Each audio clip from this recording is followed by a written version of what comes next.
I think that leaving the classroom and going out into the community helps the students to make the connection between their learning and the real world. So anytime that I can take them out of the classroom and have them interact with authentic works of art, or meet artists, or create murals in front of the public where the public is interacting with them and asking questions, I think that it makes the learning more valuable to them. They see the relationship between school and the community. Hey!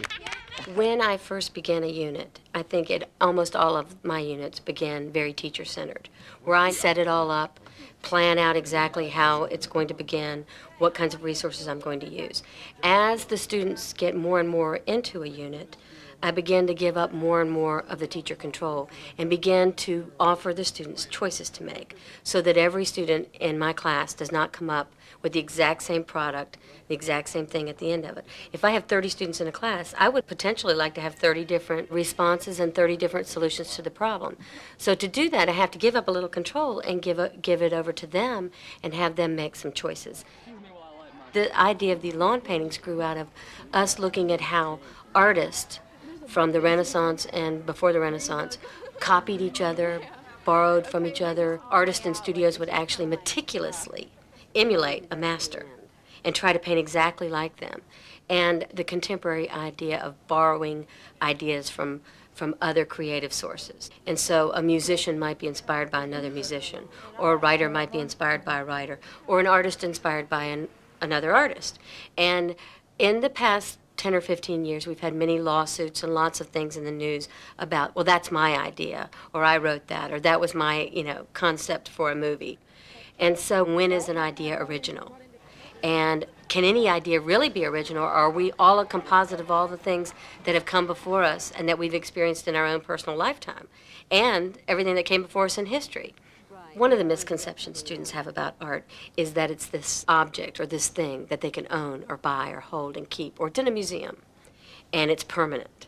So I sort of blended those two concepts together of borrowing an idea from history, we call it appropriation, and that an artwork doesn't necessarily have to be a permanent object or something you can buy, hold, or keep, that it could actually be a process that you played a part of.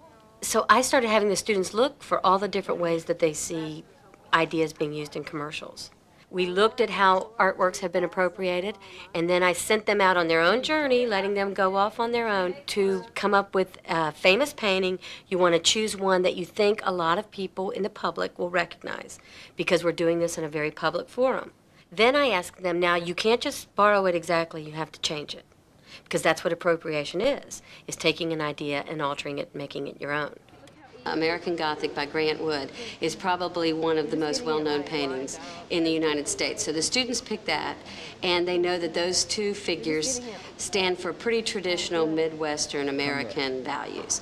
And we're in Florida, being part of the pop culture, they thought they'd just jazz the painting up a little bit and make the gentleman in American Gothic holding a surfboard and let his wife be wearing a bikini. And then today, as the lawn painting unfolded, they decided to give her a belly button ring and really update it. I think that they translated well the idea that Grant Wood was representing American values. They translated it to their values. The lawn painting exercise with my students, I really have three major goals. One is that they go off on a research journey for the artwork. And the second one is they have to do an appropriation, and I want them to do something very personal and clever that people might even laugh at. And the third one is pulling it off as a team. It's an artwork that you really can't do by yourself.